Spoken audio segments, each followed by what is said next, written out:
Chapter 1. The Burden. He had failed her, but what had she expected? What she had asked of them was impossible. They had already wasted months scouring Albus College Library in search of anything that may even hint towards their mission. Time passed, filled with nothing more than stacks of dust-ridden books while the world was thrust into chaos by the threat of the Severaine. Already, cities had been laid to waste. Its insatiable lust to purge offending life feeding its hunger and replenishing the depleted energies its break into freedom had consumed. It was ravenous, and, like any living being, all it devoured gave it strength.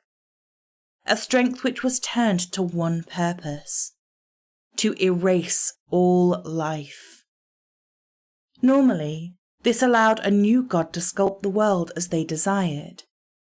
Zeus, however, still sat upon the throne of eternity, keeping vigil, but not interfering in the fate of man. After all, it was by their hand this force had been unleashed. It was their responsibility to find a way to tame it. How could she release this terror and then abandon them? How could she have asked this of him? To seal the Severaine, to undo what she did? There was no way he could do what she had requested. Daniel stared unseeing through the tavern window, out into the softly lit streets of Collateral that descended in their gentle gradients. The light from the torches, which lit the winding streets, began to fade with the promise of a new day. Soon it would be morning, and once again he would fail to fulfill her final request. Once more their search would result in failure, and another fragment of his hope would fade. He had long since exhausted the depths of his reserves. On days like these, he just wanted to leave the world and its problems behind, just like she had. When they had first returned, this bustling metropolis had heaved with life.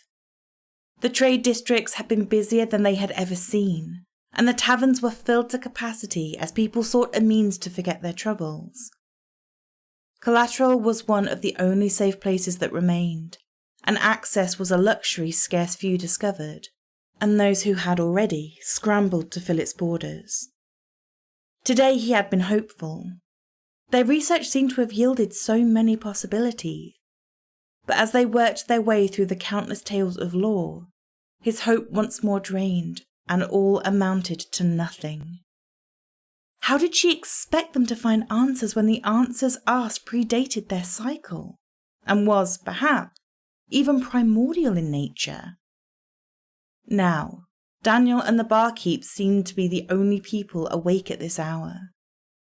The metal shutters secured the bar, and the rhythmic sweeping of the brush across the wooden floor whispered a gentle lullaby. But even this soothing noise could not force the sleep he so desperately rejected. So long had it been.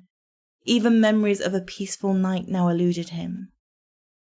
He passed his hands through his ear-length brown hair before cradling his head. It had been so long, so many months, and still they were no closer than when they had first set out on this fool's errand. What had possessed him to think that he could make a difference? He sat alone with his questions, alone with his worries, as the world inside Collateral enjoyed their restful slumber, unaware of the burdens he shouldered. He feared the night more than his death. Death was an end, a release, and through it he would find peace. But to sleep was to invite dreams, nightmares he scarcely survived as memories of the past and visions of the future